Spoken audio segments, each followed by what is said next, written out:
I'm going to walk you through how I've put together my page for the BMI practice task. We're looking at the Personal Exercise Pal SAC, and it's asking us to create a body mass index calculator. The BMI takes a person's height and weight and gives us a calculation of the healthiness of their weight. It's of course only one measure of a healthy body. If you do a web search of BMI calculators, you find there's a whole range of different ones already created. That's fine, and most of them are similar. They provide some gender, being able to change between imperial and metric units, enter in your height and your weight, it calculates it, gives you some indication of where you are on this scale of too underweight and obviously too overweight. It's a really interesting activity because it asks us to do lots of bits and pieces that we need to in our programming. We're using PHP obviously, and a starting point is this HTML page. If we have a look at what our page HTML looks like, okay, we've got a very simple structure inside our body, our H1. We've got a container. We've got a form on the left-hand side of the screen that has a radio button to change between units. It has the ability to enter the height and the weight and then submit that. On the right-hand side of the screen, we have a place where our results are displayed. We've got some work to do here in PHP. These sections here we need to fix up. And then one of the things that we will need to do is actually save this information into a CSV data file. There's a little bit of JavaScript here. This is not a JavaScript course, so that's why I'm giving this to you.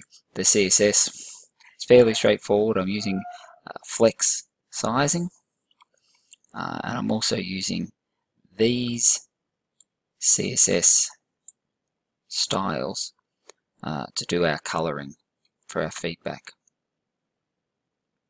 So the first thing I want to do is actually connect up our form so we can do some calculations.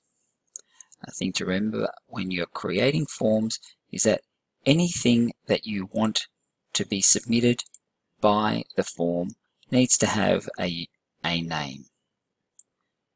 When using radio buttons in a form, you can give each button the same name, and only the button which is currently checked is submitted with the form.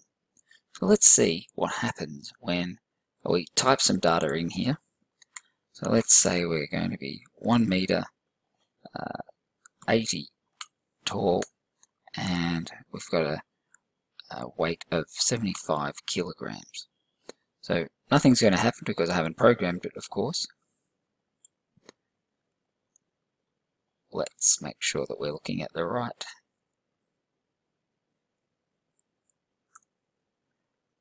screen.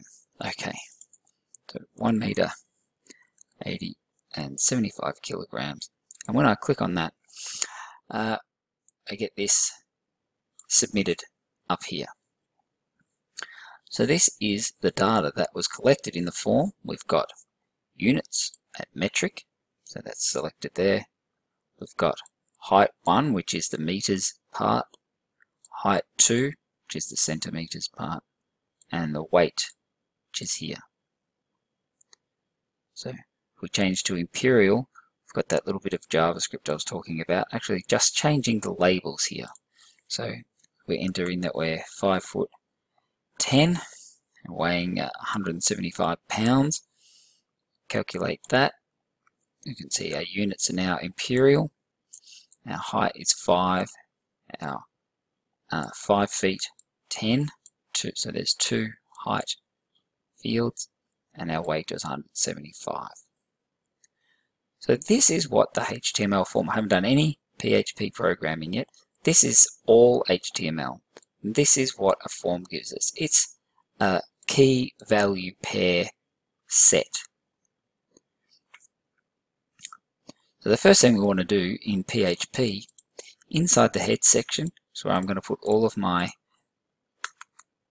processing, create a PHP tag, not an OHO one, but a PHP one. And I'm going to check and see if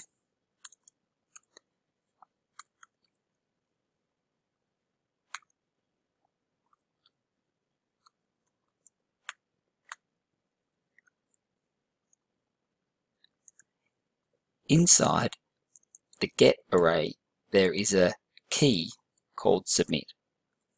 We come back over here. Here it is here. This is actually the name of this button. And this is our trigger to say that the button was clicked and therefore the form was submitted.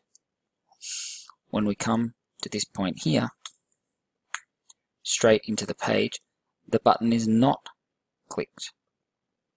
Again, I enter some data in and click the button. Now I have this. So let's just start by showing that that worked. So I'm just going to dump out into the screen that the button was clicked. So if I go back here, the button was clicked, message didn't come. If I type in some data, go on, calculate BMI, now we've got this message, the button was clicked. Okay, and this is all being driven by here. Now we can actually cheat.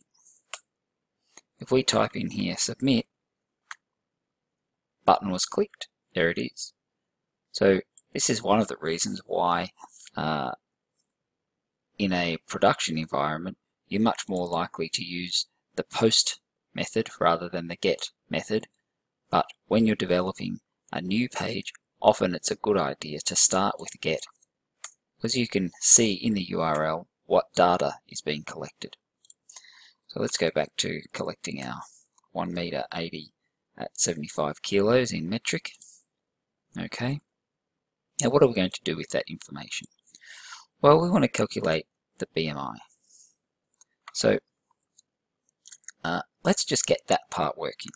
We're going to create a variable called BMI, and the formula for BMI is the weight in kilograms divided by the height in meters, and all of that is squared. Alright, so obviously there's a few different ways of doing that. We're going to do a very simple way. So the weight that the user entered is also sitting in this get array. Let's have a look at it.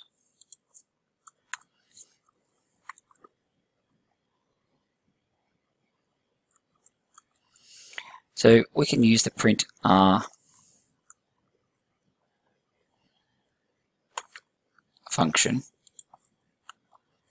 to actually see what is in an array. Let's see what happens. Oh, cannot use that. Okay, let's get rid of that. There we go.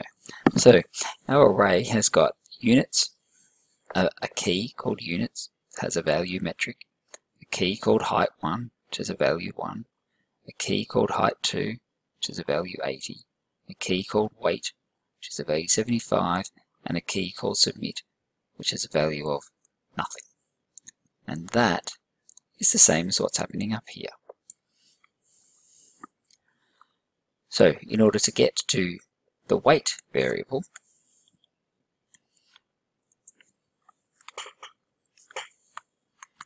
we'll ask it to give us a look for that key, and it will return back the weight. And we're going to divide that by the height times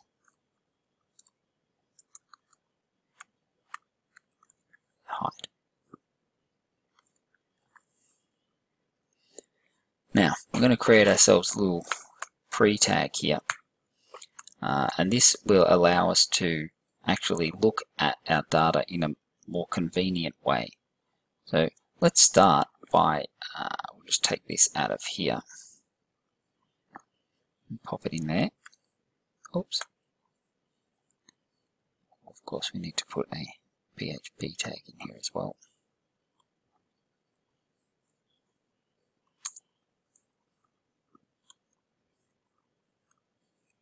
Alright. And let's also output BMI variable.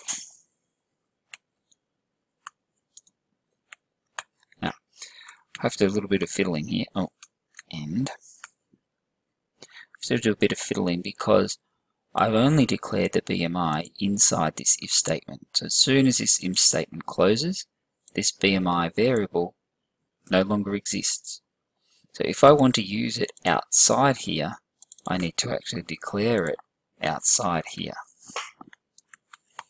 So now I'm going to want to use that variable further down the page, as I'm doing right here. So let's have a look at what that gives us. Oh, gave us an error. Well, let me fix that. Undefined index height. Oh, because we've got height 1 and height 2. Okay. So let's create a quick little variable here. So I've got to take the meters and I've got to add to it